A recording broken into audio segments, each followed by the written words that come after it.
लड़का से ऐसा ऐसा लड़का से हाँ लड़की मिले गई भी स्टेशन मास्टर लड़का स्टेशन पर हाँ स्टेशन पर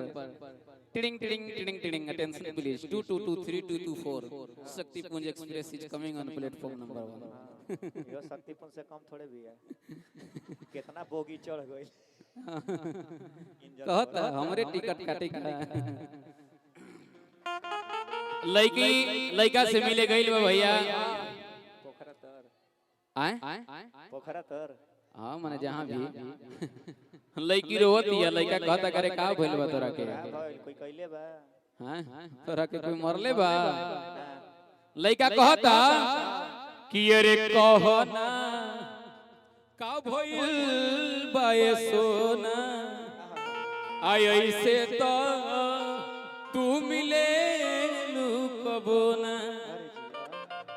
कि अरे चांद जैसन चेहरा मुरझाइल बकाहे कि अरे चांद जैसन चेहरा मुरझाइल बकाहे आई अखिया लोराइल ललाइल बकाहे अखिया लोराइल ललाइल बकाहे अखिया लोराइल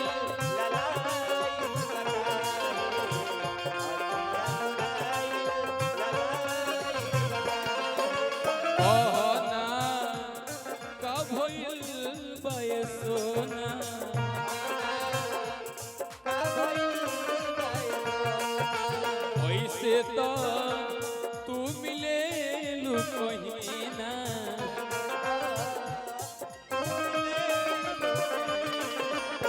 चांद जोश चेहरा मुरझाइल बकाहे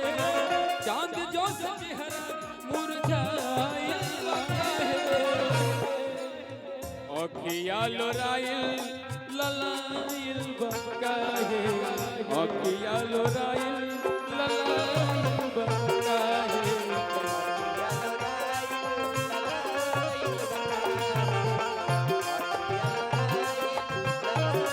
जब से तुम्हें देखा दिल को कहीं आराम नहीं मेरे होठों में एक तेरे सिवा कोई ना किया जाए अब कैसा शर्माना धीरे धीरे से दिल को चुराना तुमसे प्यार होने है कितना जाने जाना तुमसे बेहतर तो है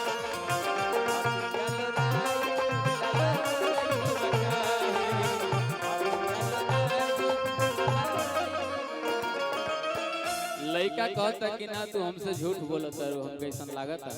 कहता का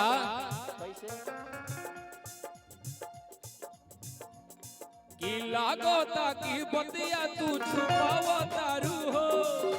कौन करनवा लोरवा तू बहावता रू हो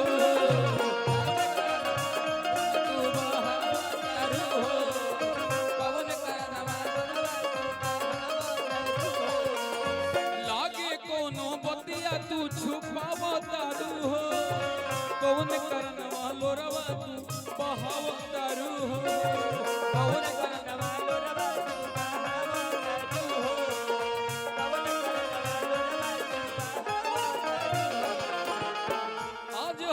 सोना पगलाइल बकाहे आज हम सोना पगलाइल बकाहे आउ सब अखिया लोराइल ललाइल बकाहे अखिया लोराइल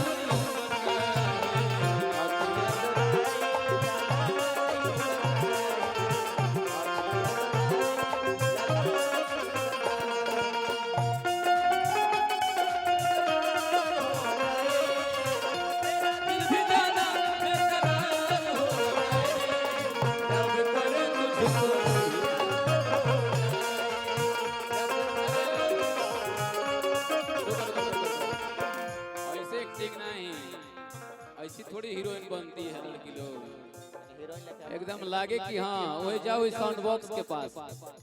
कूद के एक बार हीरोइन वाला अंदाज में कहे के बाद आओ दूर साउंड बॉक्स के बगल में अभी कहे के बाद अभी तो जवान माई लेके लगत बैठ चल। मेरा दिल भी जाना बेकरार हो न जाए, मेरा दिल भी